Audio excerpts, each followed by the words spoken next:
नमस्कार। Sanskrit coaching classes channel में आपका स्वागत है। आज से हम 10th की संस्कृत कंपोजिट की सीरीज़ हम उसके YouTube पर वीडियो डालना शुरू कर रहे हैं।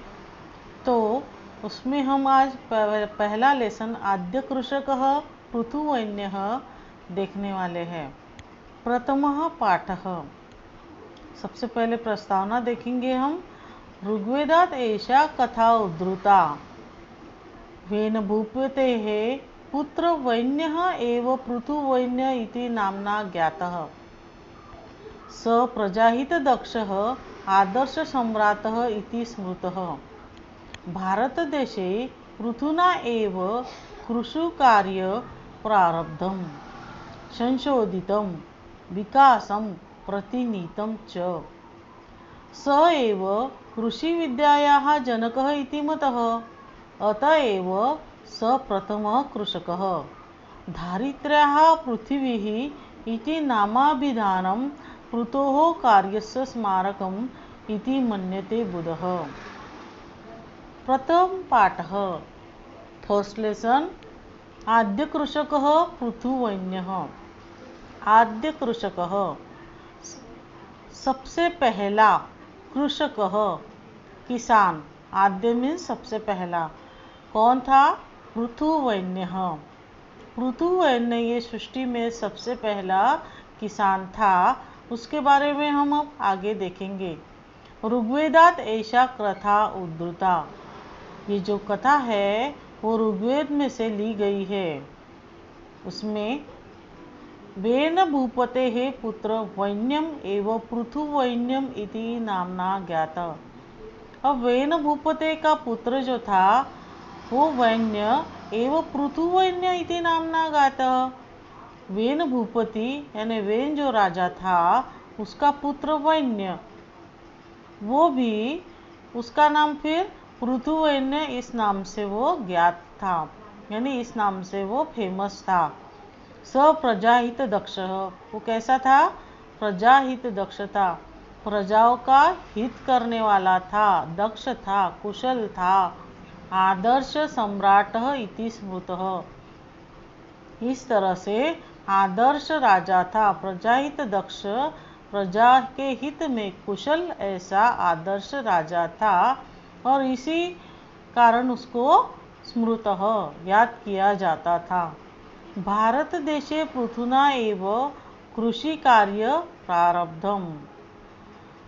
भारत देश में पृथु ने ही यह कृषि कार्य शुरू किया, संशोधित किया और उसको विकास की ओर लेकर गया। विकासम प्रतिनीत, विकास की प्रति की ओर, नीतम लेकर गया। स एव कृषि विद्यायाः जनकः इति मतः, और वही सह एव, वो ही, सह मीन्स वो, एव मीन्स ही, कृषि विद्यायाः जनकः इति मतः, कृषि विद्या का जनक यानी पिता इति मतः, ऐसा माना गया है। वो ही कृषि विद्या का जनक माना गया है, पिता माना गया है।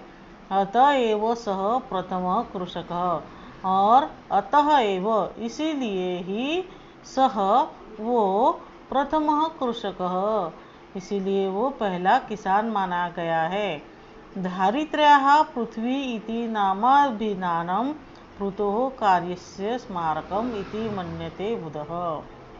और धारित्र्याः, ये जो धरती है उसका, पृथ्वी ही, ये जो पृथ्वी नाम है, हम जिसको पृथ्वी बोलते हैं, वो नाम भी, नामाभिधानम, वो नाम भी, पृथोः कार्यस्य स्मारकम, जो राजा पृथु थे उनके कार्य का स्मारक है, उसके कार्य को याद करता है। इति मन्यते बुधः, और ऐसा जो बुद्ध लोग हैं, जो स्कॉलर्स लोग हैं, वो ऐसा मानते हैं।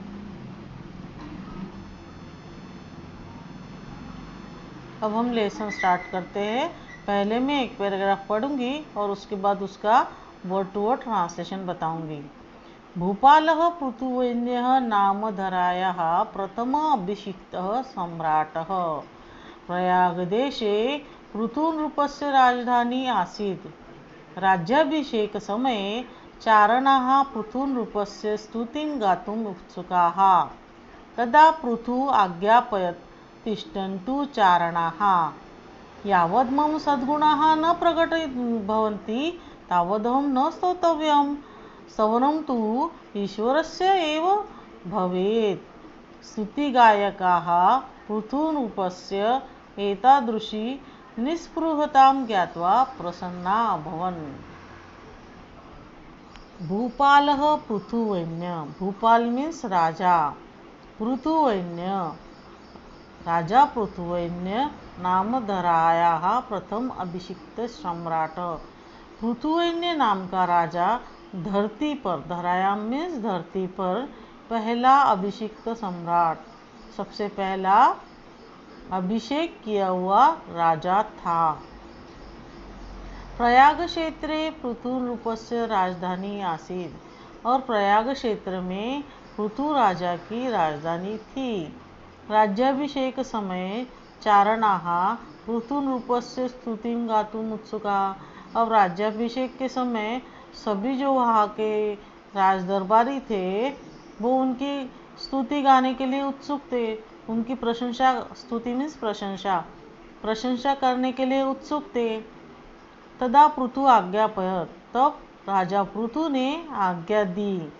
तिष्ठन्तु चारणाः, जो वहाँ के सिंगर्स है उनको बोला, रुकिए, अभी आप लोग स्तुति मत गाइए। यावद् मम सद्गुणाः न प्रकटितवन्ति, जब तक मेरे सद्गुण प्रकट नहीं होते, दिखाई नहीं देते, तावद अहम न स्तोतव्यम, तब तक मैं स्तुति के लायक नहीं हूँ। तावद मीन्स तब तक, अहम मैं, न स्तोतव्यम स्तुति करने के लायक नहीं हूँ। स्तवनम तु ईश्वरस्य एव भवेत्। अगर प्रशंसा किसके लिए होती है? ईश्वर के लिए होती है। स्तवनम मीन्स प्रशंसा, तु ईश्वरस्य एव भवेत्, प्रशंसा तो ईश्वर की करनी चाहिए। स्तुति गायका पृथुनृपस्य एतादृशी निःस्पृहतां ज्ञात्वा प्रसन्ना अभवत्। और स्तुति गायक पृथु राजा की यह एतादृशी, इस तरह की निःस्पृहता देखकर, ज्ञात्वा जानकर प्रसन्न हुए। उसकी ये जो निःस्पृहता थी वो देखकर स्तुति गायक पृथु राजा से बहुत प्रसन्न हुए। एकदा पृथुराजः स्वराज्ये भ्रमणम् अकरोत्। एक बार पृथु राजा खुद के राज्य में भ्रमण कर रहा था।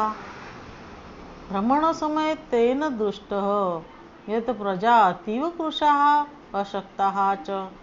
भ्रमण जो घूमते समय उसने क्या देखा? तेन दृष्टः, उसने देखा, यत् कि प्रजा अतीव कृशाः अशक्ताः च, प्रजा अतीव बहुत ही कृश मीन्स दुर्बल, और अशक्त और शक्तिहीन हो गई है। ताहा प्रजाः पशुवत् जीवन्ति, और वो जो प्रजा थी वो पशुवत यानी पशुओं की भांति जी रही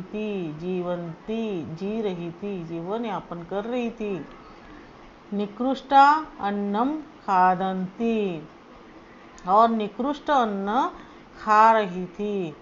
तद दृष्ट्वा राजा चिंताकुलः जात, ये देखकर राजा चिंता से आकुल हुआ। तदा पुरोहितः अभवत्, तभी वह पुरोहित को बोला, हे राजन, धन्य धान्यादि सर्व वस्तु जातः वस्तुतः वसुंधरायाः उदरे एव वर्तते। तभी पुरोहित ने बोला कि हे राजा, धन धान्य आदि सर्व वस्तु, धन धान्य इत्यादि सभी वस्तु जातम कहाँ पर है वो? वस्तुतः वसुंधरायाः उदर एव वर्तते, वस्तुतः वसुंधरा के उदर में है, उसके पेट में है। वर्तते मीन्स है, तत् प्राप्तुम यतस्व, तत् मीन्स उसको, प्राप्तुम प्राप्त करने के लिए, यतस्व प्रयत्नशील हो, प्रयत्नशील रहे। तदा पृथुभूपेन तदर्थम धनम संचीकृतम, तो फिर अब क्या करेंगे? तदा पृथुभूपेन, तब पृथु राजा, तदर्थम उसके लिए, धनु सज्जीकृतम, तो धनु सज्जीकृतम, धनु मीन्स धनुष बाण, धनुष बाण सज्जीकृत यानी धनुष बाण उठाए। तदा भूमि स्त्री रूपम धृत्वा तस्य पुरतः प्रकटिता अवदत् च, तभी भूमि स्त्री का रूप धारण करके, धृत्वा मीन्स धारण करके, तस्य पुरतः प्रकटिता अभवत, उसके सामने प्रकटित हुई, अवदत् च और बोली, हे राजेंद्र, हे राजा के इंद्र, तव पिता दुःशासकः वेन राजः राजधर्मस्य पालनं न करोत्, तुम्हारे पिता वेन राजक दुःशासक थे, अच्छे शासक नहीं थे, उन्होंने राजधर्म का पालन नहीं किया, न अकरोत्, तदा मया, तो फिर मैं, चोर लुंठक भयात, चोर और लुटेरों के डर से, धन धान्य पुष्प फलानि मम उदरे निहितानि, चोर और लुटेरों के डर से मैंने धन धान्य पुष्प और उसके फल मम उदरे निहितानि, मेरे पेट में मैंने रख लिए। त्वं तु प्रजाहित दक्ष नृप, और तुम तो प्रजाहित दक्ष राजा हो, तुम तो प्रजा का हित करने वाले ऐसे कुशल राजा हो। यदि त्वं प्रयत्नेन कृषि कार्यं करोषि तर्हि अहं प्रसन्ना भविष्यामि, अगर तुम प्रयत्न करके कृषि कार्य करोगे यानी खेती करोगे तो मैं खुश हो जाऊंगी। अतः धनु त्यजः, तो तुम धनुष्यबाण का त्याग करो यानी धनुष्यबाण रख दो। खनित्राणी, उसके बदले में क्या लो?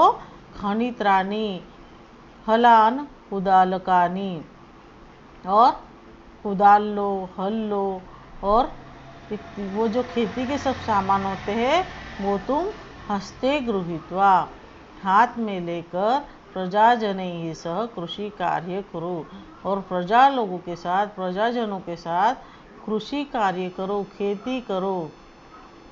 भूमाताः उपदेश मनसि निधाय पृथुवैन्यः नदीनां मार्गम् अवरुद्ध्य कृषि कार्यार्थं जलस्य उपयोग करोत्। भूमाता का उपदेश मन में रखकर, निधाय मीन्स रखकर, पृथुवैन्यः नदीनां मार्गम् अवरुद्ध्य कृषि कार्यार्थम जलस्य उपयोग अकरोत्।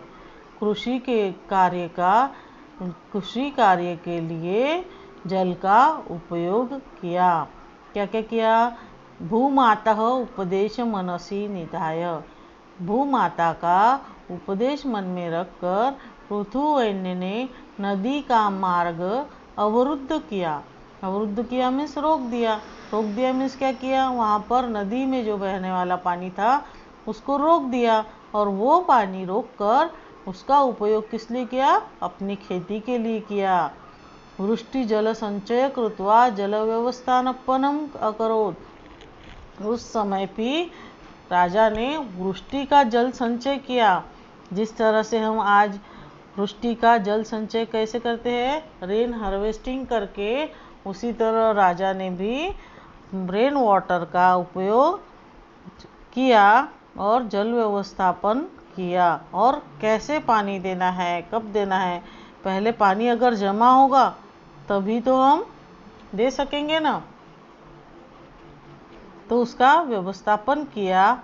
और भूमि उर्वरतमा कर्तुम प्रायतत, और भूमि को और ज़्यादा फर्टिलाइज करने के लिए प्रयत्न किया, उर्वरित करने के लिए प्रयत्न किया, उपजाऊ करने के लिए प्रयत्न किया।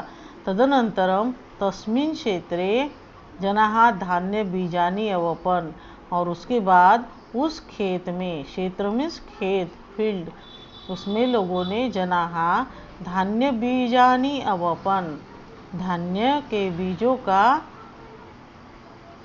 अवपन, उसमें उन्होंने धान्य के बीज बोए। सनैकेभ्यः वृक्षेभ्यः विविध प्रकाराणां बीजानां संकलनं चयनं च परिश्रमेण अकरोत्। उसने न एकेभ्यः वृक्षेभ्यः, न एकेभ्यः मीन्स एक नहीं, अनेक, बहुत सारे, वृक्षेभ्यः वृक्षों के विविध प्रकार के बीजों का संकलन किया, यानी बीजों को जमा किया। सबसे पहले बहुत सारे वृक्षों के बीजों को जमा किया। चयनम, उसका चयन किया, उसको अच्छे अच्छे सिलेक्ट किए। और परिश्रमेण,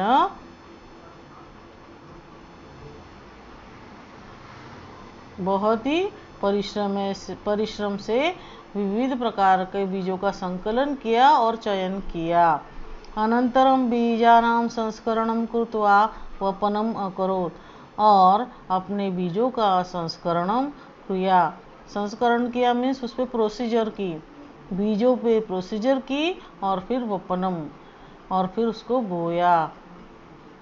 पर्जन्यात अनंतरम बीजेभ्यः अंकुरतः उद्भूता, और जैसे ही पर्जन्यात अनंतरम, बारिश के बाद, बीजेभ्यः बीज में से अंकुर उद्भूता, अंकुर निकले, उद्भूत हुए मीन्स निकले। धान्य लाभेन सर्वे जनाः प्रजाजनाः संतुष्टाः च अभवन्, और फिर इस तरह से प्रजाजनों को बहुत धान्य की लाभ हुआ।